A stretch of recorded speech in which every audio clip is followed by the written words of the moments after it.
안녕하세요.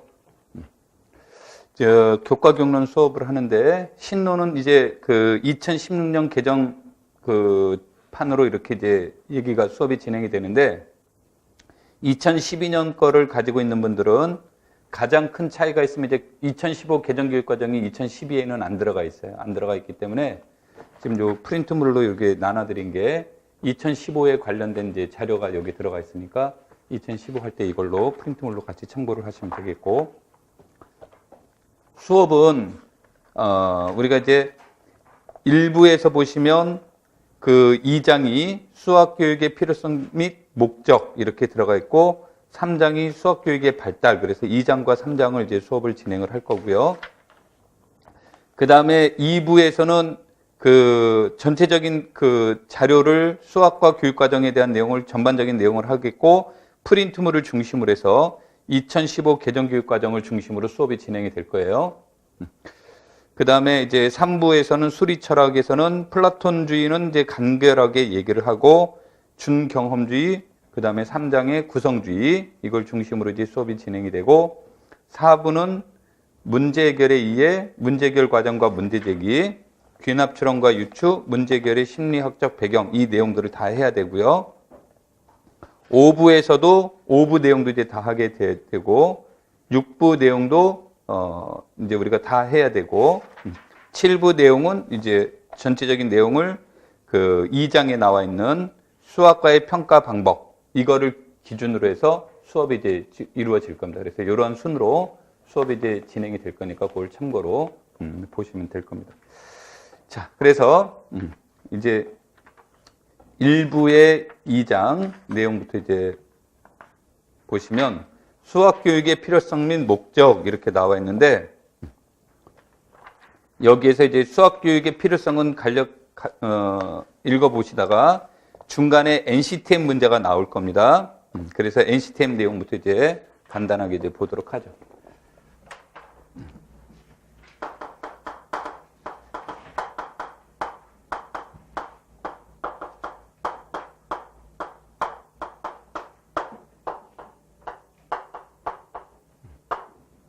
NCTM에 대해서 이제 나와 있는데, 여기에서 이제 우리가 그 NCTM이라는 것은 그 미국에 대한 그 얘기인데, 이게 우리나라 교육과정에 이제 많은 영향을 미치고 있고요. 거기서 내용을 이제 간단하게 읽어보면, NCTM은 21세기 자유민주주의 체제 하에 정보산업사회를 살아갈 학생들에게 수학적 소양과 수학적 힘을 기르기 위해서 수학교육이 필요하다고 하였다. 그러면서 이제 여기서 강조한 것 중에 하나가 수학적 소양과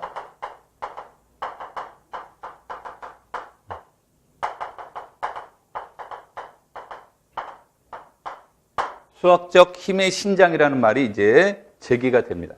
그래서 우리가 수학적 힘이라고 하는 것들은 어떤 것들을 얘기를 하는 거냐면, 이제 중간에 그 얘기가 되어 나와 있기는 합니다만, 우리가 수학적 힘을 구성하는 요소로는 이제 5가지 요소를 일반적으로 얘기를 해요.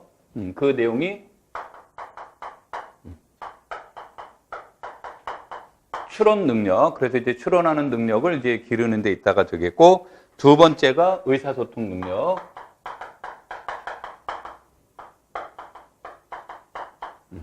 그 다음에 세 번째가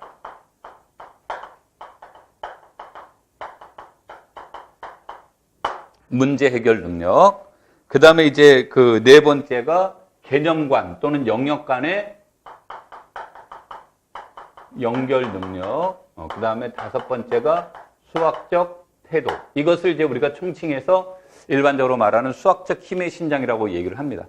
우리가 이제 뒤에 가서 그 수학 교육의 변화의 이제 흐름이 나오겠지만, 이제 그렇게 되면 뭐가 되냐면, 그 90년대 이후에 세계사적 흐름 중에 하나가 수학적 힘의 신장을 이제 강조하고 있어요. 그래서 이런 것들이 우리나라에서는 7차 교육과정 이후에 지속적으로 영향을 미치고 있는 그런 이제 내용들이 되는 겁니다.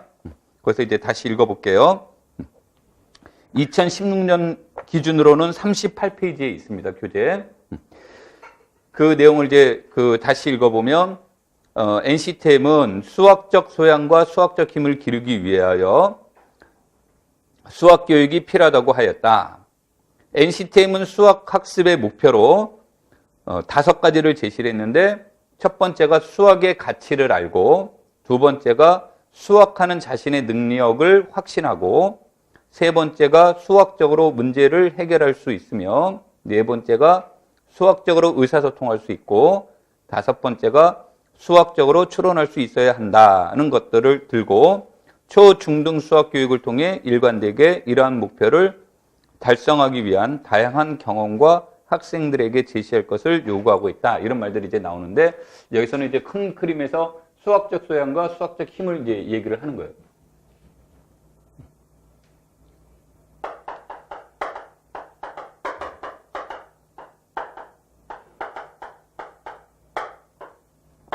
그러면 우리나라 수학과의 목표는 무엇입니까? 이제 그 아래 나와 있는 내용이 이제 그 내용이 되는데, 우리가 이제 수학과의 목표는 크게 두 가지로 이렇게 이제 나누게 되는데, 크게 수학과의 목표는 크게 두 가지로 나누게 되는데, 이것이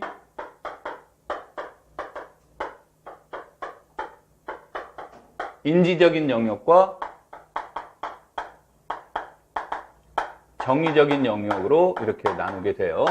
여기에서 이제 공부하시면서 유의해야 될 것은 우리가 수학 교육의 목적이라는 말하고 수학과의 목표는 달라요. 그래서 수학과의 이제 목표라고 하는 것은 대한민국의 입장에서 본다면 수학이라는 것이 아니라 교육의 목표가 있고 그 목표 안에서 수학과가 달성해야 될 이제 목표가 따로 나오는 거예요. 그래서 크게 이제 인지적인 영역과 정의적인 영역으로 나누게 되고 인지적인 영역은 지식과 이해, 기능과 적용, 그 다음에 태도. 그래서 이와 같은 과정을 거치게 되는 겁니다. 그래서 책에 이제 나와 있는 내용이 요것을 중심으로 이제 나와 있는 거예요. 그래서 책에 있는 걸 한번 읽어볼게요. 자, 거기에 읽어보면 이제 계속 뒷 얘기를 보시면 또한 우리나라의 제7차 교육과정에서는 국민공통기본교육과정에 수학과를 수학의 기본적인 개념, 자, 거기서부터 한번 밑줄 쳐보죠. 거기서부터 밑줄 쳐보면, 자, 수학과를 수학의 기본적인 개념, 원리, 법칙을 이해하고, 여기까지는 이제 밑줄을 그어보면, 거기가 이제 여기서 말하는 지식과 이해에 해당이 되는 파트예요. 거기까지니. 그 다음에 이제 두 번째로 이어서 나오는 게 사물의 현상을 수학적으로 관찰하여 해석하는 능력을 기르며 하고 나와 있죠. 이제 그게 여기서 말하는 기능과 적용을 지칭하는 겁니다. 거기까지 얘기가. 그 다음에 실생활의 여러 가지 문제를 논리적으로 사고하고 합리적으로 해결하는 능력과 태도를 기르는 교과로 설정하고 있다라고 한 말이 여기 말하는 세 번째가 수학적 태도에 해당이 돼요. 이렇게 책에서는 이제 내가 말한 것처럼 이렇게 1, 2, 3 이렇게 표현 안 돼 있지만 그런 의미를 이제 지니고 있는 건데 이게 제7차 수학과 교육과정에서만 얘기한 게 아니라 이게 5차, 6차, 7차 계속 강조하는 내용들이에요. 강조하는 내용인데 우리가 이제 대한민국에서 1년 중 가장 중요한 교육 행사는 뭐죠? 수능이죠. 뭐 이제 다 다르지만 대체로 수능이 가장 중요하게 여기죠. 그런데 수능이라는 것이 뭐가 됩니까? 수능을 시험 볼 때 이제 얘기가 되는 것은 다 좋은 얘기지만 국민적 관심사가 되기도 하지만 나중에 문제가 발생되지 않으려면 평가가 어떻게 돼요? 주관적인 평가가 이루어지면 안 되니까 객관적인 평가가 이루어져야 되겠고 객관적인 평가가 이루어질 때 누구도 할 말이 없는 건 답이 유일하게 어떻게 되는 거예요? 정해져 있는 거죠. 그러다 보니까 객관식 위주의 무엇이 됩니까? 시험이 이루어지는 거라서 실질적으로 교육의 목표하고 관련 없이 현실적으로 이루어지고 있는 것은 정의적인 영역보다 무엇이 강조되고 있어요? 인지적인 영역이 현실에선 강조가 되고 있는 거예요.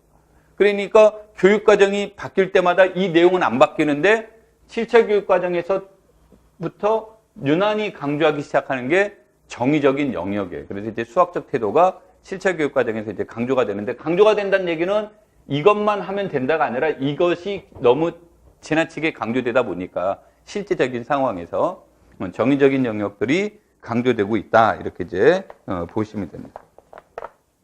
자, 2절 수학 교육의 목적으로 이제 넘어가서 보도록 하죠. 여기에서 조금 더, 요 얘기는 이제 뒤에 가서 다시 나오기는 하겠지만, 여기서 이제 간단하게 얘기를 해보면, 우리는 이제 여하튼 지금 교육과정은 수학과는 7차 교육과정 중이에요.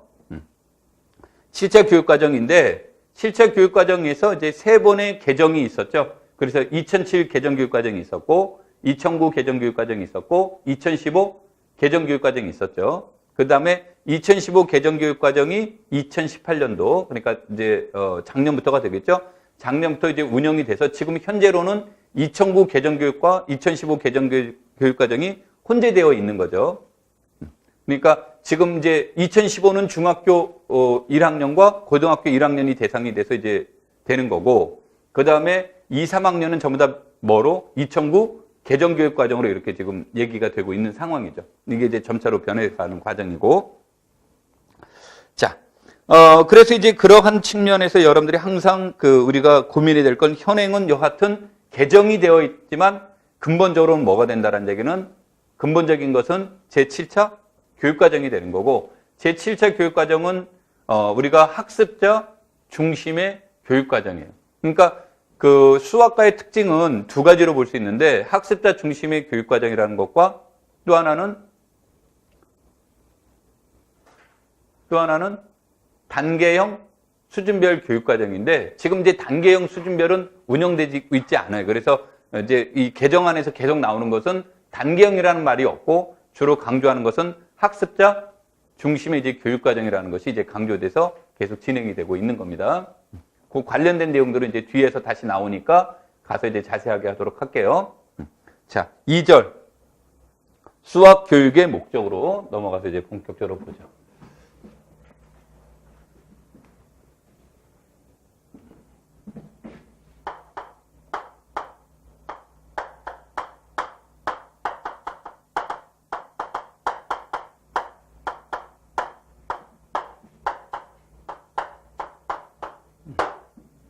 우리가 이제 수학 교육의 이제 목적으로 보게 되면, 우리가 수학 교육의 목적은 크게 네 가지로 들죠.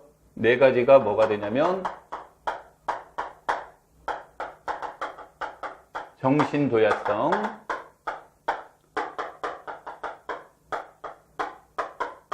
실용성,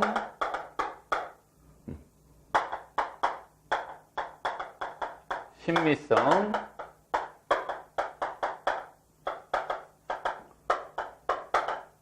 문화적 가치. 그래서 예전에는 이제 이렇게 네 가지로 딱 제시를 했는데, 요즘은 이제 강조하는 말이 이런 것들을 토대로 해서,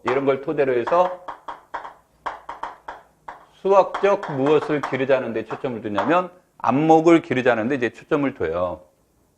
근데 이제, 조금 더 이제 좀, 여기서 조금 더 벗어난 얘기를 해보면, 우리가 이 수학 교육의 목적이라고 하는 것은, 이 네 가지가 모든 사람이 합의된 얘기는 아니에요. 그러니까 보편적으로 저 네 가지를 이제 중요시 여긴다 이런 뜻이지, 모든 사람들이 저 네 가지를 이제 강조하는 건 아닌데, 그러면 이제 시대에 따라서 또는 학자에 따라서 강조하는 내용들이 조금씩 이제 바뀌어지겠죠. 그래서 우리가 이제 가장 이제 잘 알고 있는 것처럼 뭐 플라톤이라든지 이런 경우는 무엇을 강조를 하고 있냐면 심미성을 강조를 해요. 플라톤 같은 경우는 심미성을 이제 강조를 하는가 하면, 우리가 말을 이제 대표적으로 잘 알고 있는 폴리아 같은 경우는 여기 네 가지에 꼭 들어가 있지는 않고, 폴리아 같은 경우는 문제 해결 능력을 이제 강조를 하는 거고, 그런가 하면은 이제 여기서 이제 하고 싶은 얘기가, 우리가 이제 프로이덴탈 같은 경우가 수학적 안목을 기르는 것, 그것이 이제 그 프로이덴탈이 강조하는 내용이에요. 그래서 우리가 이제 7차 교육과정이, 아까도 얘기했듯이 우리는 여전히 7차 교육과정인 겁니다. 큰 그림에서. 그래서 7차 교육과정에서는 이제 프로이덴탈의 이론이 굉장히 이제 중요시 여기게 되고, 시험에도 많이 나오게 되고 하는 내용들이 이제 거기와 연계가 돼요. 자, 그래서 이 큰 그림에서 이렇게 이제 살펴보도록 하죠. 그리고 참고로 이 내용들에 대해서 너무 이제 깊게 들어갈 필요는 없습니다. 이제 큰 그림에서 얘네들을 이제 이해하시면 돼요. 자, 이제 책에 있는 내용을 다시 한번 읽어보면 2절 수학교육의 목적. 그래서 일반적으로 수학교육 전문가들은 수학교육의 목적을 정신도야성, 실용성, 문화적 가치, 신비성을 강조하고 있다. 이러한 목적들이 학생들에게 실감 있게 느껴질 수 있도록 학교 수학의 목표 및 내용, 방법 등을 정선하는 일이 중요하다고 지적하고 있다. 자, 그래서 이 네 가지에 대해서 그러면서 이제 학교 교육에서 궁극적으로 기르고자 하는 수학적 안목에 관해서 살펴보자. 그래서 이제 과거에는 이 네 가지만을 얘기를 했다가 최근에 이제 얘기되는 것이 이런 걸 토대로 수학적 무엇을 기르자 안목을 이제 기르는데 이제 주안점을 두기 시작하는 겁니다. 그래서 1번 도야성, 정신도야성. 그래서 여기에는 지금부터 하는 내용들은 여러분 들으면서 가벼운 마음으로 읽으시면 되지. 여기에 나와 있는 세부적인 이론까지 이렇게 디테일하게 들어가지는 않아도 돼요. 자, 1. 정신도야성. 수학은 수학을 학습하는 학생들에게 논리적으로 추론하는 정신적 능력을 배양하는 이른바 정신력을 도야시키는 소재가 되며 이렇게 이제 나오는데 우리가 도야성 그러면 도야성의 대표적인 능력은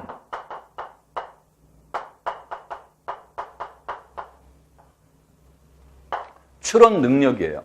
그러니까 우리가 도야적인 목적 그러면 뭐 여러 가지들이 나오고 다양한 내용들이 나오고 할 수 있지만 핵심적인 이론은 추론 능력에 있는 겁니다. 여기서 이제 논리적이라는 말이 나오기는 했지만 자, 그래서 그 다음 내용들을 이렇게 이제 읽어보시면 강화는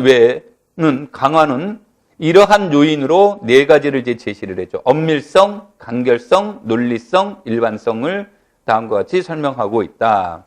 그래서 뭐 내용에서 잘 나와 있는데 그래서 이제 대표적으로 페살로치는 수학 교육을 도야적 측면에서 고찰했다. 그래서 이제 대표적으로 강조한 사람이 이제 페살로치다라고 이렇게 얘기가 되고 또 중간에 이제 그 가볍게 쭉 읽다 보면 누가 나오냐면 2016년도 책을 교재를 기준으로 중간에 41페이지에 크리스찬스는 이렇게 이제 나와 있는 내용이 있어요. 이제 이 크리스찬슨이라는 사람이 이제 주장한 게 뭘 주장한 거냐면 과연 그러면 우리가 수학 왜 배워요? 그렇게 얘기를 하면 사람들이 대체적으로 일반적으로 뭐 이제 수학 교육학자 그런 말고 일반적으로 사람들이 강조하는 말이 이제 두 가지를 강조를 하게 되는데 논리적 사고력을 기르기 위해서는 수학 공부를 해야 된다. 그 다음에 이제 뭐 그 실생활에 이제 수학이 도움이 된다. 뭐 이런 이제 두 가지 얘기를 하는데 크리스찬슨이 이제 주장하는 바는 무슨 말이냐면 많은 사람들이 이제 주장하는 건데 수학만이 논리적 사고력을 이제 기를 수 있는 거냐. 그건 아니지 않느냐.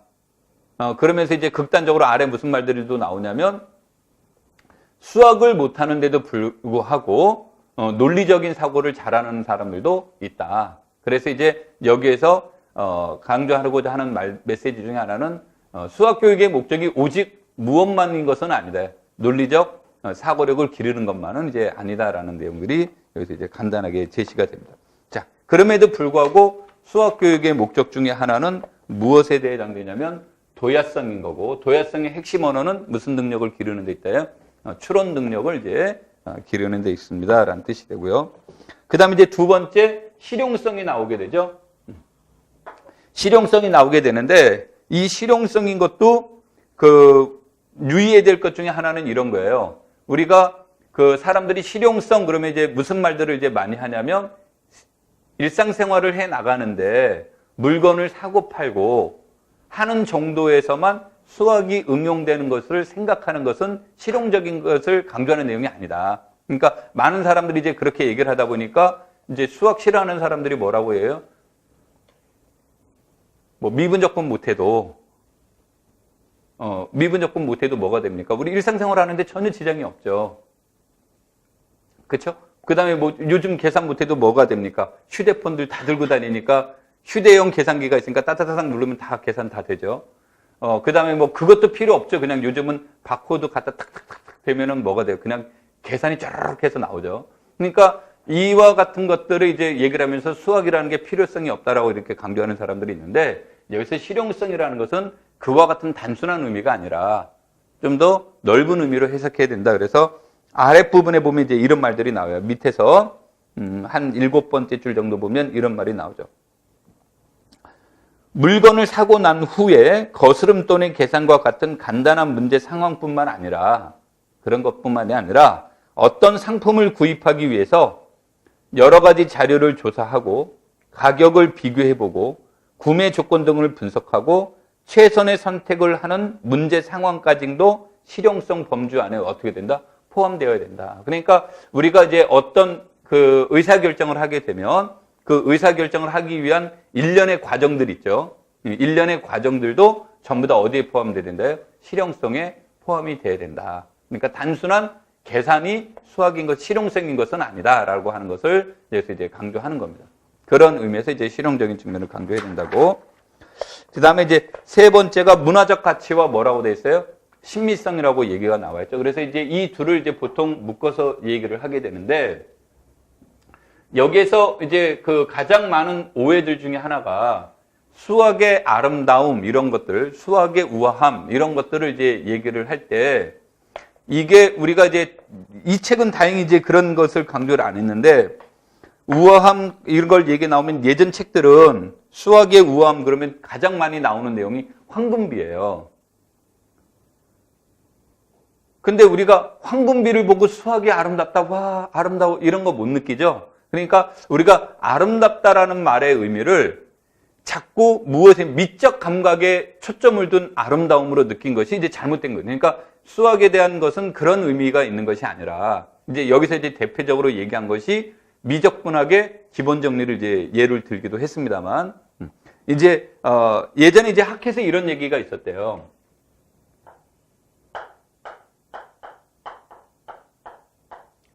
시칸트 x를 적분하시오, 이런 문제가 이제 있는데, 이러한 문제를 이제 하려면 과거에 어떤 방법으로 저거를 얘기를 했죠? 이제 과거의 방법은 저거를 증명하기 위해서 사람들이 여기 세타라고 쓸게요. 자, 이것을 이제 증명하기 위해서 과거의 사람들이 주로 강조한 게 탄젠트 2분의 세타를 x라고 놓자. 이렇게 이제 놓은 거죠. 탄젠트 2분의 세타를 x라고 놓으면, 그러면 탄젠트 세타는 뭐가 됩니까?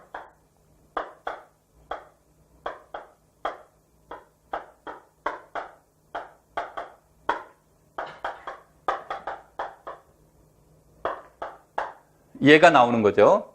그래서 이거 다 알고 있죠? 그래서 이제 직각삼각형을 이용을 해서 보면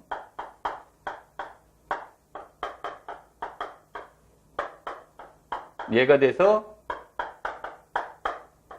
이렇게 나온다라는 거죠. 그러면은 이제 여기에서 시칸트 x 따라서 시칸트 세타는 뭐가 됩니까? 얘가 되겠죠. 그 다음에 여기에서 2분의 세타는 아크 사인 x가 탄젠트 x가 돼서 d 세타는 무엇의 문제가 d 세타는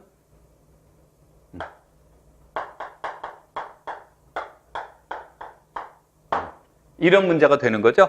그래서 이것과 이것을 여기에 대입시켜서 문제를 풀었었던 거예요. 그리고 이제 나중에 다시 역치환해 주는 거고, 이런 과정을 거쳤어요. 그래서 이런 과정을 거치게 되면 우리가 통상적으로 문제 풀이 과정이 뭐가 돼? 시간이 오래 걸리게 되겠죠. 그 다음에 풀이 과정도 길어지게 되고, 이런 길어지게 되는데, 이 문제에 대한 아이디어를, 어떤 아이디어를 이제 제시한 사람이 있었냐면, 이거죠. 분모분자에 똑같은 수를 곱해주는데, 분모분자에 똑같은 수를 곱해주기 위해서 분모분자에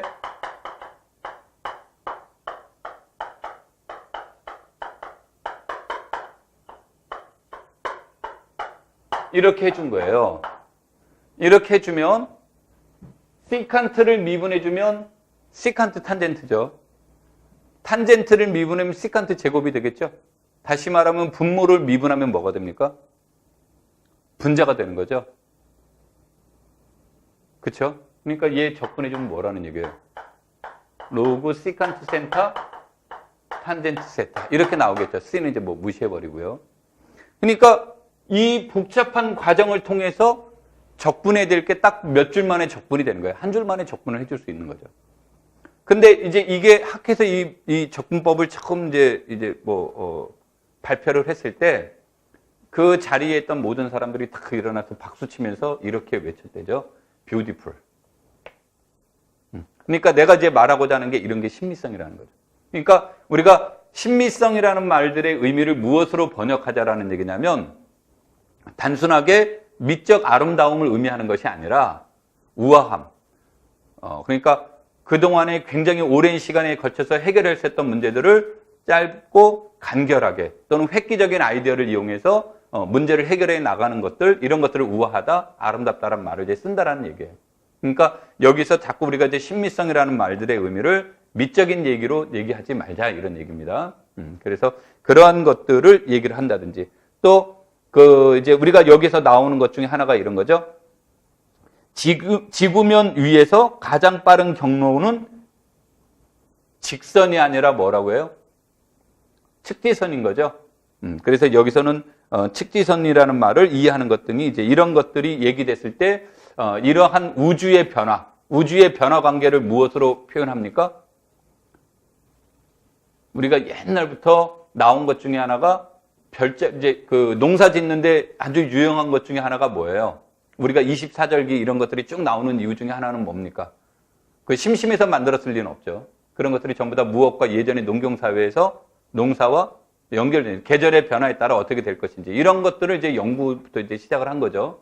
그래서 여기서 말하는 것은 이제 우주의 변화 같은 경우를 무엇으로 표현하는 거? 함수로 표현하는 거. 이런 것들이 이제 수학에 대한 가치도 되면서 동시에 수학의 아름다움을 이제 얘기를 하는 거예요. 수학적인 문제로 그런 문제를 이제 쉽게 해결해 줄 수 있는 거. 이런 것들을 누가 느끼도록 하대요?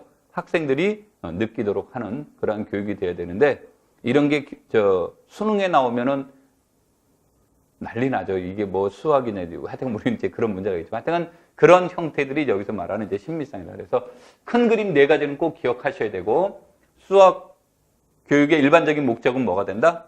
4가지. 도야성, 정신도야성, 실용성, 심미성, 문화적 가치. 이 4가지가 되는 거고 우리가 이제 보통 추론 능력 같은 경우가 대표적인 이제 도야적인 특징에 해당이 되는 거고요. 그 다음에 이제 우리가 이제 플라톤 하면 이제 그 떠올라야 될 것 중에 하나는 심미성을 강조를 한 대표적인 이제 사람에 해당이 되겠고 요즘은 이 4가지를 기초로 학생들이 수학적 무엇을 안목을 이제 기르는 데 있다. 이렇게 여러분들이 보시면 되겠습니다. 오케이. 그래서 이 앞에 부분은 비교적 여러분들이 이제 집에서 가볍게 읽어보시면 되는데 이 4가지 핵심적인 내용만 간단하게 얘기를 하더라고요. 자, 제3장 수학교육의 발달 요거를 이제 읽어보면 제3장 수학교육의 발달하고 이제 거기서 나와 있는 그 서론 내용을 간단하게 읽어보면 이렇게 나와 있죠.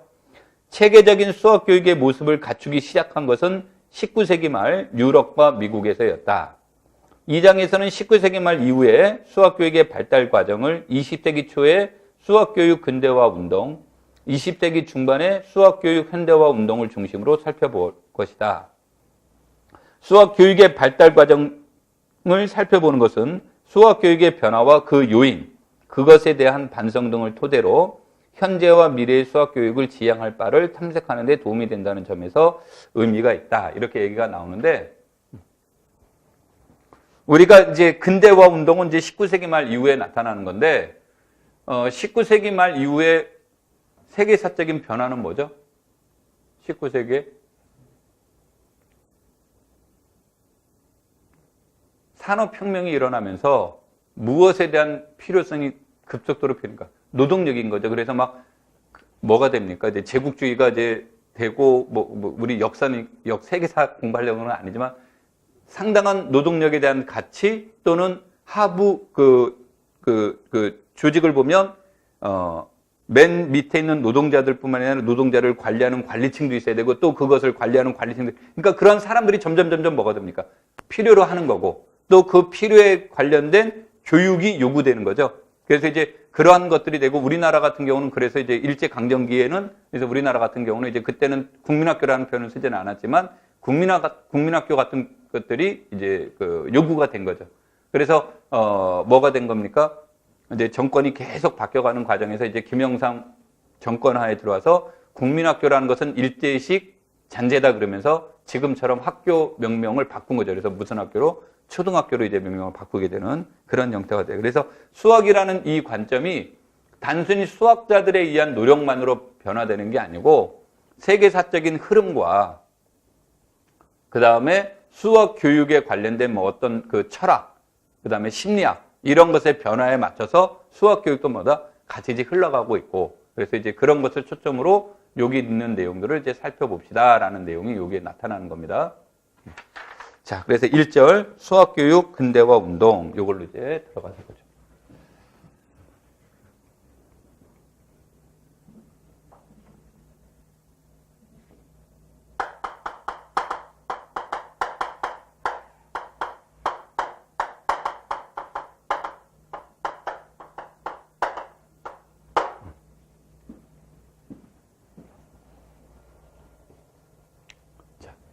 이제 너무 오래된 얘기이기도 하고 또 뭐 요즘에는 이제 그런 것들을 강조하고 있지 않고 그래서 예전 책들은 나오는데 요즘 책들은 이제 잘 안 나오는 것들을 이제 역사적인 내용을 이제 좀 살펴보면 무슨 얘기가 이제 쭉 나오냐면 13세기에서 15세기 뭐 이제 책마다 이제 조금씩 그거는 이제 달라질 수 있지만 그쪽으로 넘어가면서 이제 르네상스가 이루어지죠. 그러면서 수학 교육에서도 변화가 일어나기 시작을 해요.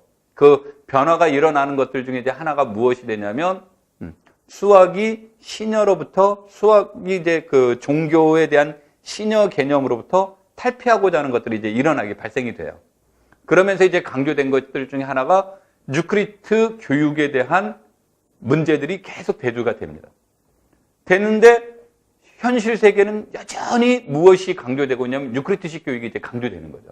유크리트식 교육이 강조되다가 이것을 이제 본격적으로 얘기된 것이 근대화 운동에 이루어지면서 근대화 운동은 기존의 이제 교육에 비해서 보면 크게 세 가지 측면이 이제 얘기가 되는데 근대화 운동의 특징이다라고 한다면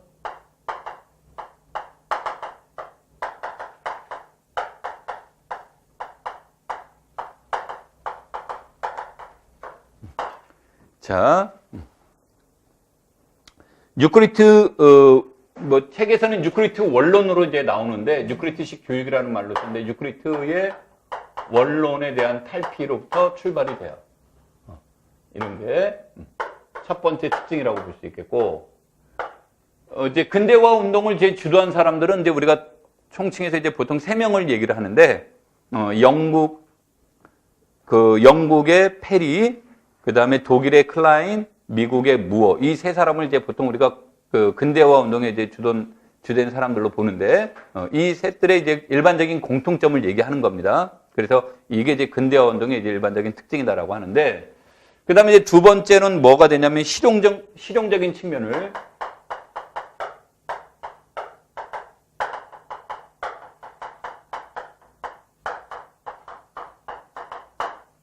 부각시켰다라는 것이 여기서 이제 두 번째 특징에 이제 해당이 될 수 있겠고요. 세 번째 특징은 이때부터 발생되는 것 중에 하나가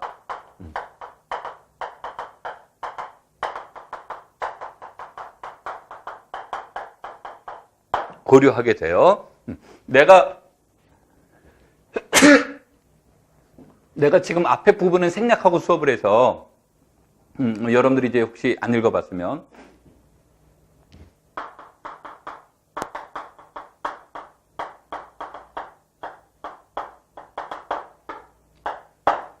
수학 교육을 하면 무엇을 어떻게 왜 이러면 과거에는 이 둘을 강조를 했대요.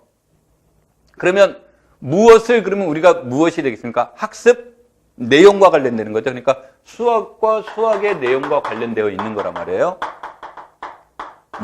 이 내용이 어떻게 그러면 뭐가 되겠어요? 학습 방법이죠. 이제 뭐 일명 우리가 뭐 how 뭐 이렇게 얘기를 하잖아요. 그렇죠? 그래서 이것에 대한 내용들이 이제 나오게 되는데 요즘은 이제 왜 이것도 강조가 돼요. 그렇다면 우리가 어떻게라는 말이 이제 강조되는 것과 가장 관련되어 있는 내용들이 바로 뭐예요? 심리학적 측면으로 접근하는 거고요. 왜라는 말은 무엇과 관련되겠어요? 수리? 철학과 관련되어 있는 거예요.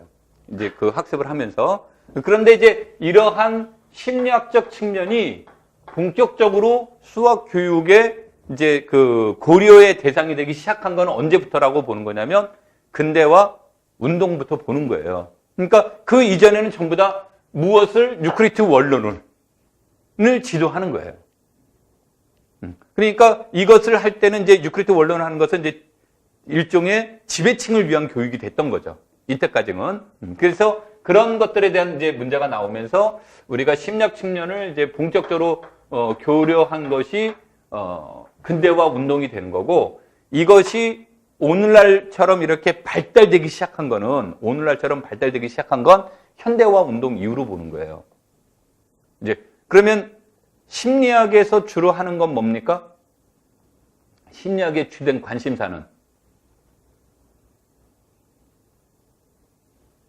이제 사람마다 틀리니까 우리는 뭐 어느 게 옳으냐 이거는 하지 말죠. 사람마다 다 다른 거니까 우리가 그 학자에 대해 관련된 내용 뒤에 가서 나오니까 그때 하도록 하고 심리학의 주된 관심사는 학생들의 인지 수준, 학습 수준. 이게 불균형이 되면 어떻게 됩니까? 학습 수준이 너무 높으면 빨리 포기하겠죠. 이거 뭐 못 쫓아가니까. 반대로 학습 수준이 낮아버리면 뭐가 돼요? 흥미를 잃어버리겠죠. 재미없잖아요. 그렇죠? 그래서 항상 그 심리학에 대한 문제는 인지 수준과 무엇을 연구하는 거예요? 학습 수준이 일치하는지를 연구하는 거예요. 연구하는 건데 아까도 얘기했듯이 학자마다 무엇이 다를 수 있다요. 인지 수준을 보는 견해도 다를 수 있고 학습 수준을 보는 견해도 다를 수 있는 거죠. 그래서 이제 그거 다를 수 있기 때문에 이제 그런 것을 이제 보자라는 겁니다. 그 다음에 이제 우리가 왜라는 것이 이제 수리 철학에 대한 내용들도 이제 고려의 대상이 되는 거고. 자, 그래서 여기에서 본격적으로 심리학 측면을 고려한 것은 근대화 운동 때부터이다 이렇게 이제 보는 거고. 근대화 운동을 주도한 대표적인 사람이 누구라고 그랬습니까? 영국의 페리, 그 다음에 독일의 클라인, 그 다음에 미국의 무어 등으로 이렇게 볼 수가 있는데 여러분들이 물론 이 세 명도 세 명이지만 여기에서 클라인과 무어도 또 이제 이 사람들만의 어떤 독창적인 거, 그 다음에 우리나라 지금 이제 그 수학 교육의 커다란 변화를 일으키는데 이제 한몫을 했던 내용들이 있기 때문에 그런 것들을 참고를 하셔야 돼요. 그래서 뭐 페리의 이론이 뭡니까? 클라인의 이론이 뭡니까? 무어의 이론이 뭡니까? 디테일하게 갈 필요는 없지만 전반적인 이 세 사람이 강조한 전반적인 내용은 바로 요 세 가지다. 유크리트 원론을 중심으로 한 교육에서 탈피해야 된다. 그 다음에 두 번째로는 실용적인 측면이 뭐가 됐다? 부각이 됐다. 그러니까 이제 이거를 아까 얘기했던 유크리트식에 대한 내용과 연계시켜보면 뭐 아주 자연스러운 말이 되는 거고 진짜 획기적인 것은 심리학적 측면이 무엇되기 시작했다? 고려되기 시작을 했는데 말 그대로 고려가 된 거예요. 그러니까 이때 막 활발하게 이론이 이제 발전되고 하는 시기는 아니라는 겁니다. 그러니까 이런 이론이 발전되기 시작한 건 아까도 얘기했듯이 현대화 운동에 이제 해당이 되는 거예요. 자, 그러면 이것이 일어나면서 또 하나의 이제 특징은 이제 무엇을 이게 여러분들이 이제 공부하면서 봐야 되냐면 이것은 아주 중요한 논의 대상 중에 하나인데 물론 이 책에서는 나와 있는 건 아닙니다만 이것 중에 하나가 바로 무엇과 문제가 되겠어요? 기하 교육이에요. 기하 교육에 대한 내용과 이제 연결이 되는데 이게 기하 교육이 과거에는 유크리트 원론을 중심으로 교육이 이루어졌단 말이에요. 유크리트 원론을 중심으로 이루어졌는데 유크리트가 살던 시절에 교육은 뭐냐 이거예요. 유크리트가 살던 시절에 시민은 누구냐 이거죠. 시민은. 그러니까 우리가 언어 공부를 잘해야 돼요. 지금의 시민과 유크리트 시대의 시민은 다르죠. 그때 유크리트 시대의 시민은 우리가 조선시대로 표현한다면 누구예요? 귀족층이에요. 조선시대식으로 표현을 하면 시민은 귀족인 거예요. 그러면 뭐 우리 귀족만 사는 건 아니잖아요. 그럼 나머지 사람은 시민이 아닌 거예요. 그러면 교육이 누구를 위한 교육이었어요? 전부 다? 민주주의도 누구들의 민주주의인 거예요. 오늘날 말하는 민주주의가 아닌 거죠. 시민을 위한 거예요. 귀족을 위한 거예요. 교육도 귀족을 위한 거예요. 그러니까 이 사람들은 사고를 하는 게 예를 들면 추론을 한다. 그럼 우리는 추론에는 크게 두 가지 추론 방법이 있다고 그러죠. 크게 추론 방법이 크게 뭐 좀 벗어났습니다만 추론 방법에는 개연적 추론과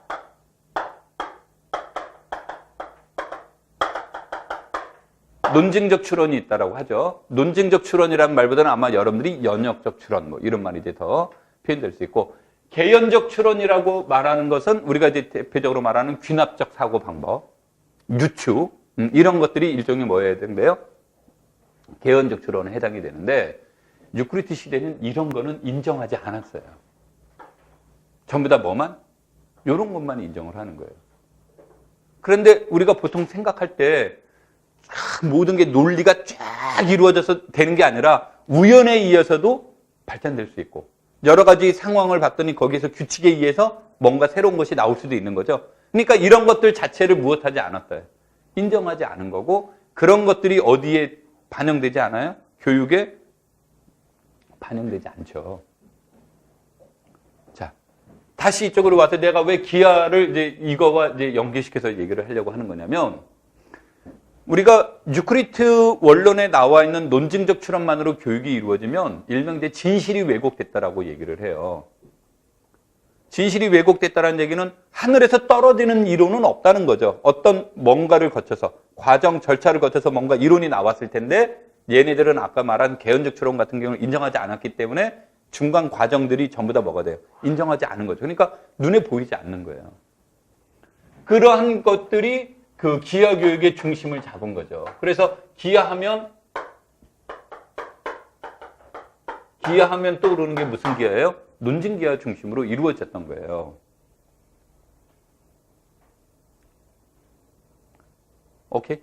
그러다가 이제 이것에 대한 내용들이 비판들이 쏟아져 나오기 시작하는 거죠. 아까 이제 뭐 이런 비판 저런 비판 나오면서 무엇을 얘기를 하냐면 과연 이것만인 것이냐 그러면서 여기에서 우리는 이것 하기 전에 직관기하라는 것을 도입할 것을 강조하기 시작한 게 언제부터다? 근대화 운동부터인 거예요. 그래서 뭐 이제 페리니, 클라이니, 무언이는 이름은 달리 붙이고 형식은 뭐 여러 가지로 얘기를 하지만 공통적인 것은 아까도 말했듯이 그래서 이 사람들이 공통적인 포커스를 뽑아내자 그러면 유크리트 원론에서 뭐 하자? 탈피하자라는 거고, 이것을 이제 요즘식으로 말하는 직관기하라는 말을 써요. 그래서 누군가가 이제 직관기하와 실험기하는 다른 거다 이렇게 이제 얘기를 하는데,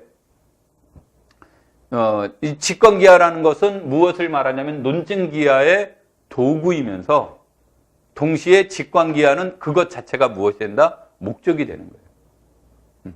그래서 이러한 것들이 이제 우리나라에서도 본격적으로 이제 가동되기 시작하는데, 우리나라 교육과정에서 본다면 논증기하는 중학교 보통 몇 학년에서 중학교 2, 3학년에서 얘기를 하는 거고, 직관기하는 우리나라를 기준으로 해서 본다면 어디에서 중학교 1학년에서 중학교 1학년에서 이제 주로 다루는 내용이 무슨 내용들이에요?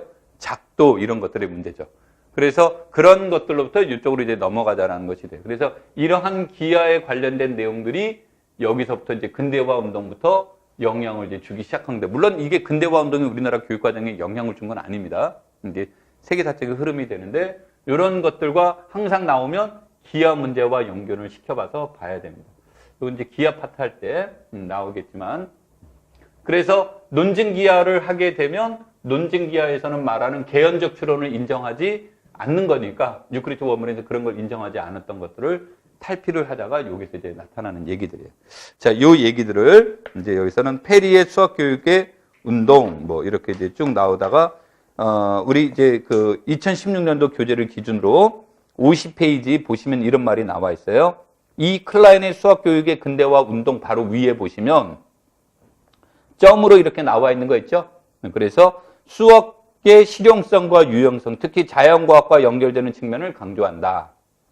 유크리트 기하에서 탈피하여 실험 기하를 강조한다. 모는 종이를 활용하여 입체 기하의 내용을 더 많이 지도한다. 실험상의 측량을 중요시한다. 대수 공식을 이용하는 지식과 능력을 기른다. 이런 말들이 이제 나오고, 클라인하고 이제 나오게 되는데, 클라인 내용을 이제 살펴보면 수학의 추상적인 측면과 실용적인 측면 사이의 균형을 유지한다. 수학적 사고와 자연과학적 사고의 결합을 강조한다. 미적분학과 해석기하학을 조기에 도입하되 그 기초적인 내용을 자연현상과 관련지어 지도한다. 실제적인 내용을 중요시하고 기능 위주의 내용을 경감한다. 연역적 사고와 균합적 사고가 균형을 이루도록 지도한다. 그 다음에 자연현상과 사회현상을 수학적으로 관찰하는 능력을 발달시킨다. 이런 내용들이 이제 나오죠. 이런 내용들이 나오는데 그 위에 한 5줄을 보면 이런 말들이 나오죠. 이건 이제 내가 이것 때문에 이제 얘기하는데, 이러한 상황에서 클라인은 1893년경부터 괴팅겐 대학에서 보다 체계적인 수학 교육 개혁 운동에 착수하였다. 클라인은 수학 교육에서 가장 강조해야 될 것으로 함수 개념의 함양과 공간 관찰력 함양을 주장하였다. 그러면서 클라인 하면 이제 뭐가 돼요? 그래서 클라인이 이제 보통 뭐냐면 함수 교육을 학교에서 지도할 것을 처음으로 강조한 사람으로 누구를 얘기를 하냐면 클라인을 이제 얘기를 하는 거죠. 그래서 클라인 하면 이제 함수 교육을 얘기를 하는 거고요. 그 다음에 이제 우리가 클라인 하면 또 이제 뭐 떠오르는 게 클라인에 이제 또 뭐가 있습니까? 현대적으로 클라인의 사원소 군 들어봤죠? 직사각형의 합동변환군. 이런 것들을 얘기했는데 가장 수학 교육의 입장에서는 함수 교육을 학교 수학에 도입할 것을 이제 처음으로 주장한 이제 사람이 클라인이다. 이런 뜻입니다. 무어의 수학 교육 근대화 운동 뭐 이 말이 나와 있는데 이 내용도 이제 간단한 내용을 보시면 무어는 학교에서 지도되는 수학 내용과 방법이 보다 풍부해져야 한다. 도형 그리기, 종이 접기, 모형 제작 등을 통해 직관기하의 조작적 학습의 경험을 제공한다. 기하 지도는 직관기하와 비형식적 추론, 형식적 추론을 병행하여 지도한다. 대수와 기하와 물리는 서로 긴밀하게 관계가 있으므로 중등학교에서 이 과목들을 하나의 과정으로 지도하는 것이 바람직하다. 그래서 내용들이 조금씩 이제 다르지만 아마 요 들어가는 말들이 실험기하, 직관기하 뭐 이런 말들은 언어적 표현은 다르지만 유크리트 기하에서 이제 탈피하는 직관기하가 되는 거고 실용적인 측면이 이제 강조되기 시작을 했고 맨 밑에 보면 이런 말이 나오죠. 수학교육 근대화 운동은 전반적으로 수학교육의 중요성을 부각시켰으며 학교 수학 내용을 충실하기 위한 체계적인 노력이 시작했다는 점에서 큰 의미를 갖는다. 그래서 수학의 실용적인 측면이 부각시켰고 학생들이 심리적인 측면을 고려했다는 점에서도 큰 의의가 있다고 할 수 있다. 그러나 근대화 운동이 진행됨에 따라 논리적인 원칙을 깊게 고려하지 않았고 극단적으로는 논리를 불신하는 경향마저 나타났다. 그래서 이제 그러한 이제 문제점들이 있습니다라는 이제 내용들이 나오는 거죠. 자, 여기서 이제 자세하게 되어 있지는 않지만 이제 무어에 대해서 하나만 더 이제 더 보죠. 아까 클라인 하면 떠올라야 될 게 함수 교육을 뭐라고 한다 그랬습니까? 학교에 처음으로 도입하는 것은 이제 클라인에 대한 주장이라고 했죠. 무어 하면 떠오르는 게 뭐가 떠오릅니까? 무어 하면 떠오르는 게 또 하나가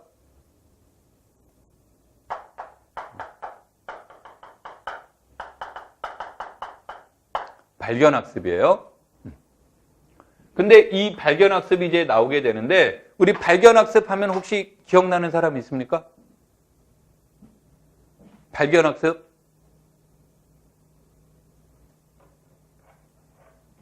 떠오르는 대표적인 사람, 발견학습하면 떠오르는 사람, 현대화 운동을 주장했던 브루노가 떠오르겠죠.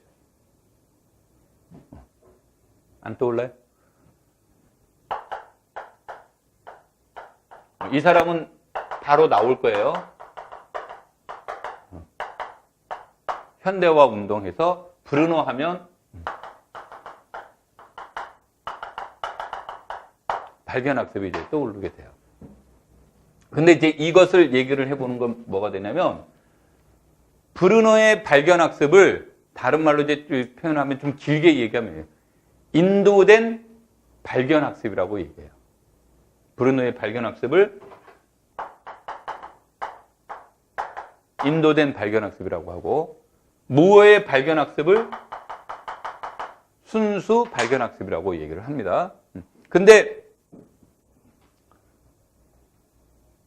초등학생들한테 순수 발견학습 하라고 하면 어떻게 될까요? 그냥 제 주라고 하는 얘기와 동일한 얘기가 되겠죠. 근데 이제 가장 큰 차이점이 뭐냐면, 여기는 주로 대상이 누구냐면, 주요 대상이 대학원생이에요. 주요 대상이. 그러니까 무엇이 가능합니까? 순수 발견학습이 가능하겠죠. 브루노는 주요 대상이 누구예요? 브루노는 우리식으로 표현하면 유초등이에요.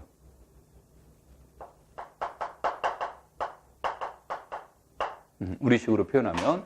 그래서 당연히 대상이 다른 거고 발견학습도 이제 다른 거다. 그래서 무어 하면 꼭 떠올라야 될 것 중에 하나가, 아까도 했지만 근대화 운동을 이제 주장을 했다, 이것도 되지만 대표적인 순수 발견학습도 같이 고려를 해봐야 돼. 자, 그래서 이제 그런 내용이 있다가 2절 수학 교육의 현대화 운동이라는 말이 이제 나오죠. 그 내용으로 이제 넘어가서 보시면 이제 이 말이 2차 세계대전 후 과학기술의 급격한 진보에 따른 여러 변화에 대응하기 위한 교육, 특히 과학, 수학 교육의 개혁의 필요성이 요구되었다. 그리하여 1955년부터 1975년에 이르기까지 세계적인 수학 교육의 광범위한 획기적인 개혁 운동이 전개되는데, 이 운동을 우리는 수학교육 현대화 운동 또는 새수학 운동이라고 한다. 참고로 우리나라에는 몇 차 교육과정에 영향을 줬어요? 3차 교육과정에 직접적인 영향을 준 겁니다. 수학교육 현대화 운동은 1957년 10월 소련의 인공위성 스푸트니크 1호의 발사 성공에 자극을 받은 미국과 유럽을 중심으로 활발하게 진행됐다. 이 말이 이제 뭐가 되냐면, 소련 혹시 압니까? 소비에트 연방이라고 그래가지고, 뭐, 가장 큰 주주는 러시아죠. 그러니까, 러시아, 뭐, 그 다음에 이제 지금 뭐가 됩니까? 뭐가 돼야 되나, 혹시 이름 들어본 이제 키르크니스탄? 이런 나라들, 중앙아시아 쪽에 있는 나라, 유럽, 동유럽 쪽에 있는 나라들이 합쳐서 이제 연방제를 만든 거죠. 그래서 이제 이때 이름을 이제 소비에트 연방이라고 얘기를 했고, 우리가 이제 보통 소련이라고 얘기를 하는 거죠. 근데 이제 미국을 중심으로 한 데서는 자기네들이 우월주의에 있었는데, 자기네들이 훨씬 더 우월하다고 생각을 했는데, 어디가 먼저 인공위성을 발사를 벌였냐면 소련이 먼저 인공위성을 발사를 한 거죠. 그러니까 우리식으로 표현하면 미국하고 유럽이 뭐가 됐습니까? 멘붕이 일어난 거죠. 우리가 훨씬 더 우월한데 쟤네가 어떻게 저거를 발사했지? 그러면서 이제 무엇에 대한 고민을 시작하냐면 교육에 대한 고민을 시작하는 거죠. 그러면서 얘기하는 것이 우리가 논리적인 사고가 부족해서 발생되는 것이 아닌가 하면서 현대화 운동이 이제 얘기가 되기 시작하는 겁니다. 자, 그래서 현대화 운동에 대한 내용으로 요인으로 넘어가서 보죠.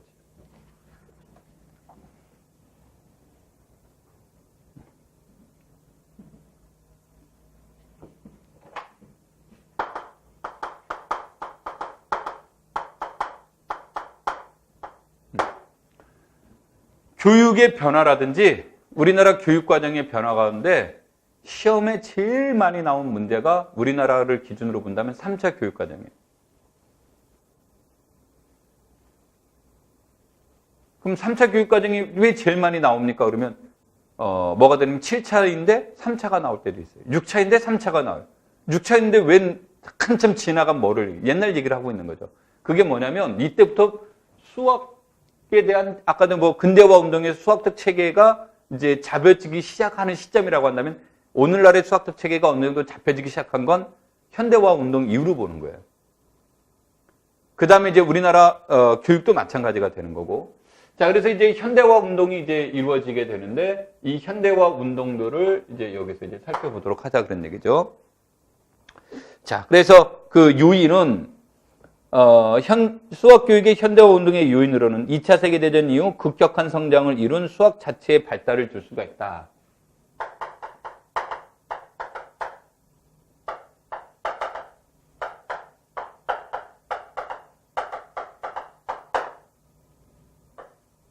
수학 자체가 이제 발달이 됐는데 우리가 내가 이제 전공할 때도 얘기했지만 20세기 수학을 현대 수학이라고 하고 현대 수학은 추상 수학이에요. 그래서 여기에 들면서 고도의 추상화가 이루어지고 물론 이 고도의 추상화가 이루어지는데 절대적인 역할을 하는 게 뭐예요? 집합론이 이제 도입돼요. 그래서 우리가 이제 공부를 하다 보면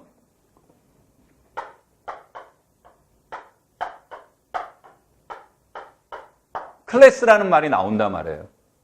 그러니까 클래스가 오늘날의 입장에서 보면 일종의 뭐예요? 셋이에요. 그러니까 셋이라는 개념이 나오기 이전까지는 셋이라는 단어는 안 나오고 클래스라는 단어로 나와요. 그게 이제 셋이라는 집합이 본격적으로 된 것은 이제 누구의 영향이 있냐면 집합론이 이제 발달된 결정적인 영향을 한 건 누구로 봐요? 칸토르를 얘기를 하는 거죠. 그러면서 이제 집합론이 도입되기 시작을 했고 그 다음에 이때부터 이제 또 무엇이 강조되게 해요?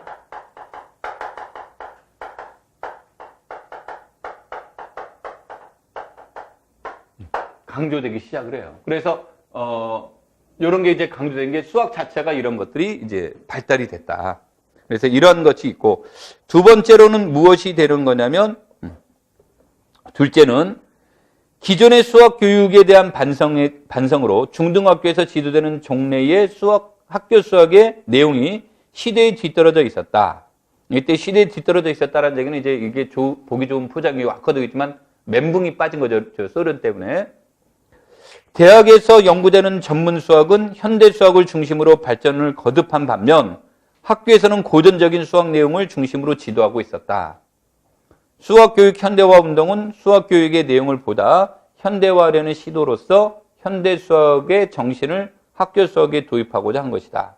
그 다음에 세 번째, 수학의 응용 범위가 확대되었고 네 번째로는 과학기술의 발달에 따라 사회적 구조가 변함에 따라 전문 기술 인력이 절대적으로 필요하였다. 뭐 이런 것들이 이제 요인이었더라. 이제 이런 내용이 되는 거죠. 자, 그래서 현대화 운동에 대한 방향은 이제 크게 두 가지, 작게는 5가지로 이제 살펴보게 돼요. 그래서 우리가 현대화 운동의 방향은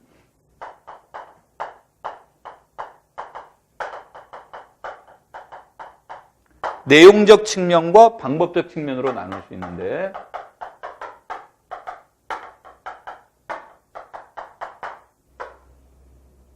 내용적 측면은 크게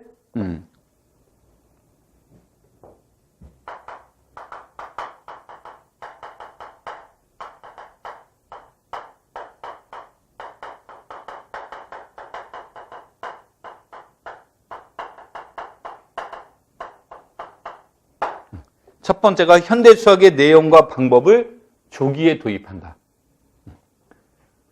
이건 진짜 그 불행입니다, 불행.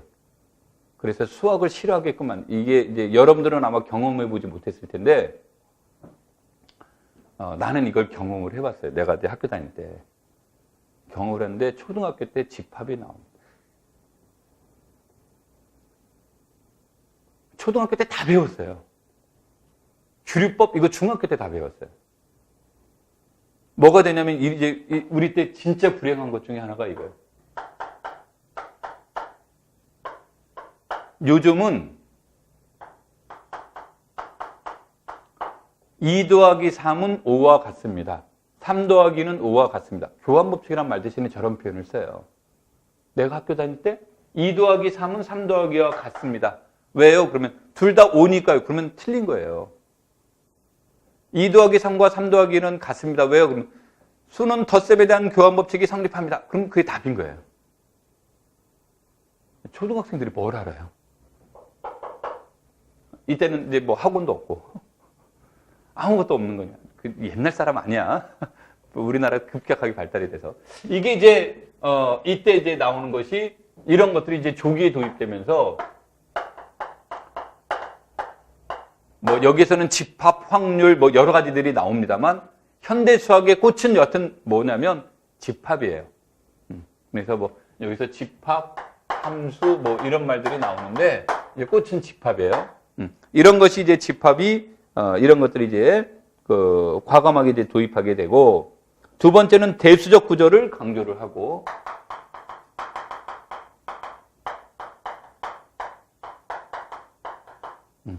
그 다음에 세 번째는 논리적 엄밀성을 강조하고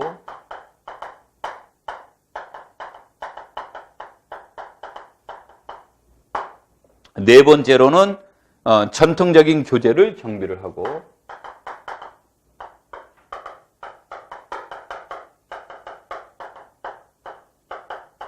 그 다음에 방법적인 측면에서는 이제 아까도 얘기했지만 여기서는 이제 새로운 지도 개념이라는 말로 나오는데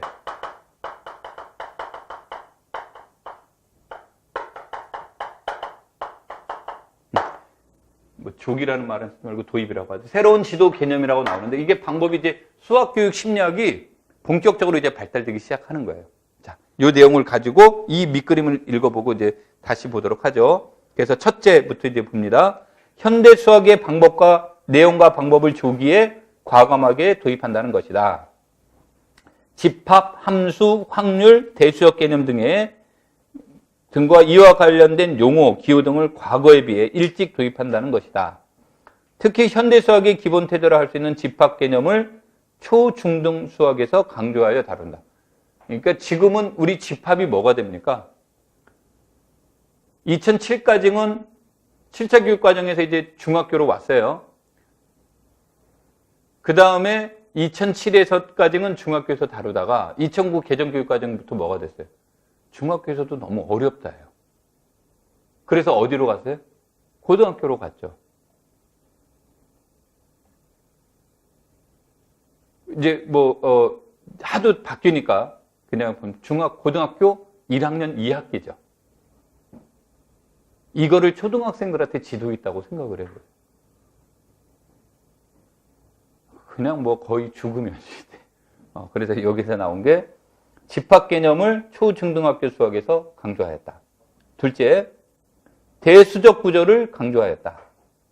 그래서 다양한 수학적 개념을 개별적으로 다루던 종류의 방식을 지향하고 군환체 등의 현대 수학의 개념을 활용하여 수학적 개념을 추상적이고 통합적으로 다뤄야 한다는 것이다.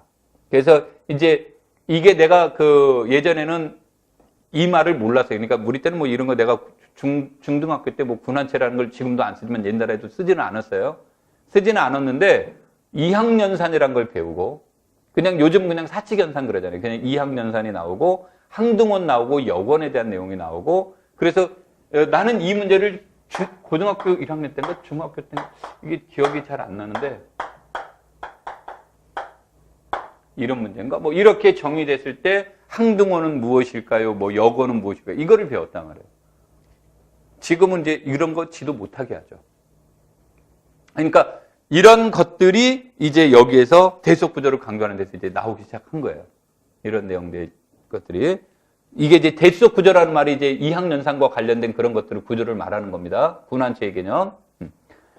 그 다음에 셋째, 논리적 엄밀성을 강조한다. 그래서 초중등학교 수학에서 논리적 엄밀성을 보증하는 공리론적 방법이 직접 도입할 수는 없지만 학생들의 발달 단계에 따른 적절한 수준에서 가능한 한 논리적 엄밀성을 확보해야 된다. 그래서 아까 내가 얘기했듯이 왜 같을까요? 덧셈의 교환 법칙이 성립하니까요. 뭐 결합 법칙이 성립하니까요. 이와 같은 공리적 방법으로 예전에는 이제 지도가 됐던 거고.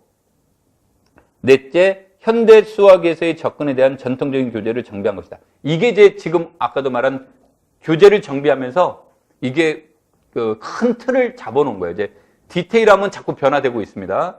디테일함은 변화되고 있지만 큰 틀은 변하지 않고 이렇게 진행되고 있는 거죠. 그 대표적인 내용이 유크리트 기하였다. 그래서 이제 아까 우리가 여기 지워졌지만 근대화 운동의 특징 내가 세 가지를 얘기를 할 때 유크리트 원론을 뭐 한다고 그랬습니까? 탈피. 그렇죠? 실용성을 부각시켰고 그 다음에 심리적 측면을 고려했다고 했죠. 근데 이제 유크리트 기하가 본격적으로 탈피된 것이 언제라고 보는 거냐면 현대화 운동이라고 보는 거예요. 근데 현대화 운동이라고 보는데 내 기억이 맞으면 내가 옛날 책이 없어가지고 보지는 않았지만 내 기억이 맞으면 나는 3차 교육과정 때 학교를 다녀서 분명히 유크리트 기하 했어요. 그러니까 이 내용은 그렇지만 하여튼간 현대화 운동에서 이제 우린 교재 중심으로 해야 되니까 내 기억 중심으로 수업하면 안 되고 교재 중심으로 얘기되니까 유크리트 기하가 이때 이제 대표적으로 삭제되었다. 이런 것들이 여기서 나오는 겁니다. 자, 다섯 번째, 여기서 진짜 중요한 말이에요. 수학 교육, 교육학, 심리학에 대한 연구 성과를 토대로 그랬죠. 그래서 아까 그 심리학을 고려했던 심리학적 측면을 고려한 건 근대화지만 이런 것들이 본격적으로 이루어지기 시작한 건 언제부터라고 보는 거냐면 현대화 운동이에요. 그래서 도입되면서 여기에 이제 가장 영향을 준 대표적인 학자가 누구예요? 브루너가 이제 대표적인 학자예요. 여기에서 이 얘기는 이제 조금 나오는데 바로 나올 테니까 읽어보죠. 다섯째, 수학 교육, 교육학, 심리학, 연구 성과를 토대로 새로운 지도 방법을 도입한다. 수학 교육 현대화 운동의 많은 부분은 교육 심리학의 발달에 기인하였다. 피아제의 조작적 심리학은 수학의 여러 개념과 관련된 아동들의 발달 단계를 규명하는 데 크게 기여하였다. 그래서 우리가 인지 발달 이론이라는 말이 나오죠. 그래서 감각 운동 단계, 전조작 단계, 구체적 조작 단계, 그 다음에 형식 조작 단계라는 것을 나오는 게 이제 피아제 인지 심리학에 대한 내용이 나오는 거고, 여기서는 그게 주인공이 아니니까 그냥 이 정도로만 하고 넘어갈게요. 특히 브루노의 대담한 가설, 이 말이 나오죠. 그러면서 어떤 교과든지 지적으로 올바른 형식으로 표현하면 어떤 발달 단계에 있는 어떤 아동에게도 효과적으로 가르칠 수 있다. 이 이론이 바로 뭐예요? 이 이론이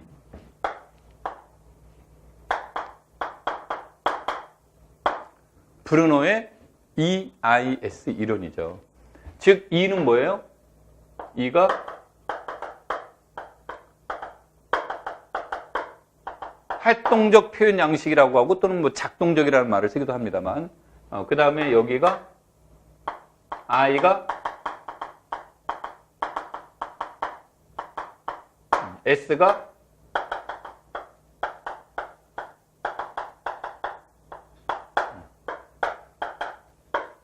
이렇게 이제 세 가지를 얘기를 하는 거죠. 오케이? 그러면 이제 이 말을 이게 이제 이것이 발달돼서 나온 게 이제 바로 이거를 기초로 하는 것이 뭐예요?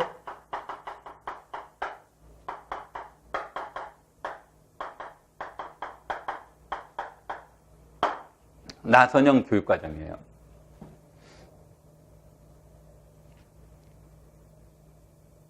자, 나선형 교육과정이라는 거 우리 나선 그려보면 뭐가 돼 있습니까?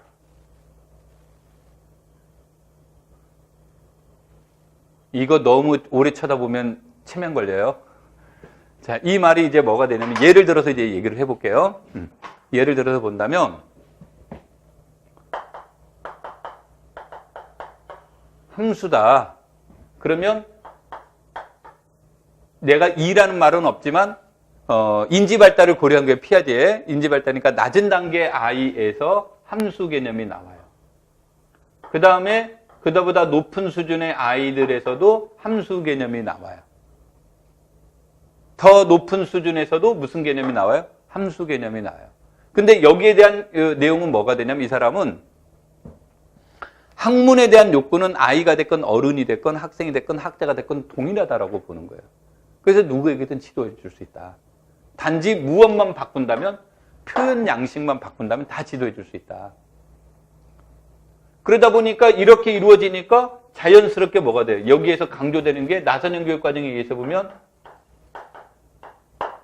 초등학교에서도 함수, 중학교에서도 함수, 고등학교에서도 함수가 계속 가는 거죠. 그러니까 일종의 뭐가 됩니까? 반복 교육이 이루어지는 거죠.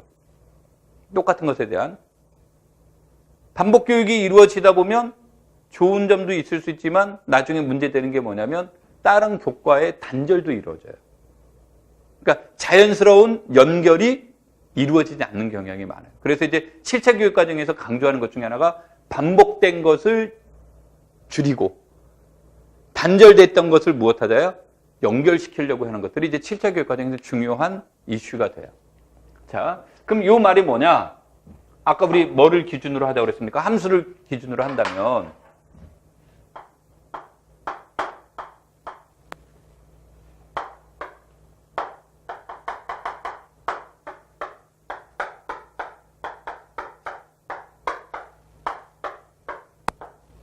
뭐 요즘식으로 얘기하면 요즘은 이제 모듬 수업을 많이 하니까 그럼 일모듬 앞에 줄 서세요. 그러면 여기다가 철수, 영희, 뭐 또리, 그다음에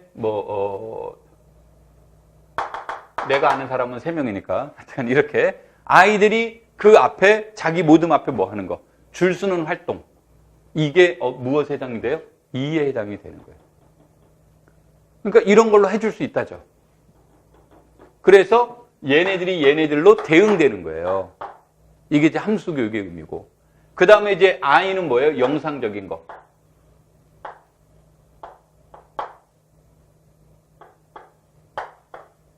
이와 같은 그림이나 이런 것을 통해서 지도해 주는 거.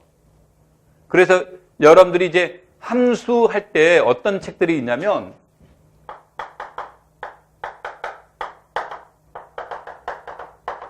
함수 개념할 때 감자 화살표 또는 감자 제외하고 화살표라는 말로 설명한다는 방법이 나오는 게 여기서 말하는 그런 뜻이고, 이게 왜 감자 화살표라는 말은 혹시 아세요? 여러분 책들을 보면 함수 파트를 진행할 때 이런 식의 그림이 나와요. 이게 불량감자인데 그래서 이 모양이 이건 지금 마치 땅콩처럼 생겼지만 저 모양이 대체로 감자 모양이에요. 감자 모양에서 이렇게 뭐로? 화살표로 표시됐다. 그래서 감자 화살표라고 얘기하는 거고, 그 다음에 이것에 대한 내용이 이런 것을, 그래서 우리는 함수라는 말 나오기 전에 그래서 맨 처음에 뭐라는 말이 나와요? 요즘은 다 펑션이라는 말로 쓰지만 우리 그 전공책들을 보면 펑션도 나오기도 하지만 맵이라는 말이 나오죠. 그 맵이 직역하면 뭡니까? 지도잖아요, 지도. 뭐 세계 쫙 보면 영화나 보면 화살표로 막 표시되어 있잖아요. 그래서 이 그림의 의미가 맵의 의미예요. 그래서 지도라는 말 대신 이제 우리가 맵 이렇게 표현한 거죠. 우리가 얘와 얘로 대응된다 그래서 우리가 이제 이것을 사상으로 대응되는 과정을 그림으로 그렸다 그래서 사상이라는 말로 써서 표현이 되는 거고, 영어로는 맵이라고 표현되는데 오늘날은 그냥 다 뭐로 통일해서 많이 씁니까? 펑션이라는 말로 통일하는데, 펑션의 의미는 함수값이 수인 것을 펑션이라고 해요. 그럼 함수값이 반드시 무엇이라는 보장은 없어요? 수라는 보장은 없죠. 그래서 이제 얘들 우리가 보면은 이런 거 많이 들어봤죠. 동형 함수 이런 거보단 보통 뭐라 그래요? 동형 사상 이렇게 나오잖아요. 그러니까 정확하게 이제 어원적인 표현을 쓰면 사상이 맞는 거예요. 꼭 숫자 개념이 아니니까. 그런데 이제 요즘은 그런 거 구분하지는 않고요. 하여튼간 이와 같이 표현하는 게 여기서 바로 뭐다? 그림으로 표현하는 게 영상적 표현이에요. 상징적 표현은 뭐에 해당되겠습니까? 상징적 표현은 우리가 말하는 함수 표시할 때 어떻게 해요? y는 fx. 이와 같은 표현이 상징적. 그러니까 똑같은 함수라도 요것에 따라서 학생들의 인지 발달 수준에 따라서 무엇을 달리하면, 언어를 달리하면 누구에게든 지도해 줄 수 있다라고 주장한 게 누구냐면 브루노의 주장이에요. 이게 여기서 말하는 대담한 가설이라는 말의 뜻이 그 뜻입니다. 자, 다시 읽어볼게요. 브루노의 대담한 가설. 그래서 어떤 교과든지 지적으로 올바른 형식으로 표현하면 어떤 발달 단계에 있는 어떤 아동에게도 효과적으로 가르칠 수 있다. 이게 무엇의 근거가 된 겁니까? 현대 수학의 조기 도입이 가능했던 근거가 되어버린 거예요. 다 지도해 줄 수 있다. 이제 그런 뜻의 문제가 되는 거죠. 그래서 현대 운동이 세계적으로 파급되는 데 결정적인 역할을 하였다. 이런 말이 나오고, 위와 같은 방향 하에 수학교육 현대화 운동의 구체화를 향한 다양한 시도가 여러 국가에서 이루어졌고, 밑에서 쭉 내려가면 수학교육 현대화 운동은 각국의 초중등 수학교육 과정에 대단한 영향을 주었다. 우리나라의 경우는 1973년부터 시행된 제3차 교육과정이 수학교육 현대화 운동에 영향을 받았다. 이런 이제 말들이 나오는 거죠. 근데 아까도 얘기했듯이 뭐 이런 거를 저학년에게 지도한다면 뭐가 되겠어요? 받아들이기가 굉장히 어려운 거죠. 그러니까 여기서는 이렇게 했는데 문제점들이 많이 노출되기 시작을 한 거죠. 그래서 나온 것이 이제 책의 기준으로 본다면 현대화 운동에 대한 무엇들이 이제 나타나게 됩니까? 비판이 이루어지기 시작을 하는 거죠. 자, 그래서 거기 이제 점으로 된 내용들을 이제 보시면 학생들이 정신적으로 충분히 발달하지 않았음에도 불구하고 조급한 형식화와 추상화를 시도하고 있다. 장래 수학자가 되기 위한 소수의 학생들을 대상으로 하고 있다. 논리적 엄밀성과 연역적 추론이 지나치게 강조되었다. 다른 교과와의 관련성을 무시하고 있다. 등등등등 이런 말들이 나오죠. 그래서 여기에서는 이런 게 조기에 도입된 게 이제 이게 문제가 되는 거예요. 이게 뭐 외국 사례는 잘 모르겠지만 우리나라에서 본다면 우리 대한민국은 우리가 한글을 쓰지만 실제로는 모든 그 언어들은 뭐로 이루어졌습니까? 한자로 이루어져 있죠. 그냥 우리가 읽는 것만 뭐로 읽는 거예요? 한글로 읽는 거죠. 무슨 말인지 이해됩니까? 그러면 교환법칙도 뭐예요? 한자어잖아요. 그러니까 언어적으로 발달되지도 않았단 말이에요. 인지적으로도 발달되지 않았지만 언어적으로 발달되지 않은 애들에게 막 내가 학교 다닐 때 제일 힘들었던 단어.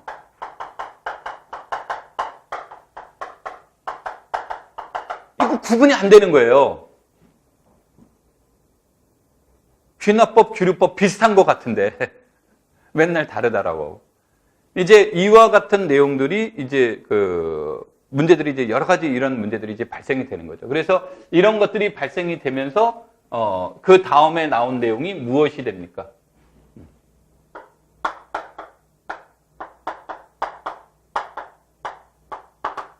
그 다음에 그러면서 나온 게 뭐가 됩니까? 현대화 운동의 반성으로 나온 내용이 기본으로 돌아가기죠.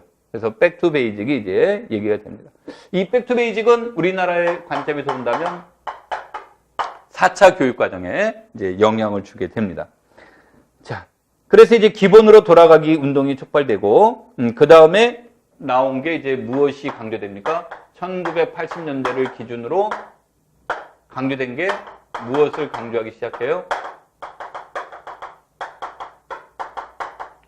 문제 해결 능력을 이제 강조하게 되고, 우리나라의 입장에서 보면 이제 5차 교육과정부터 이제 얘기가 됩니다.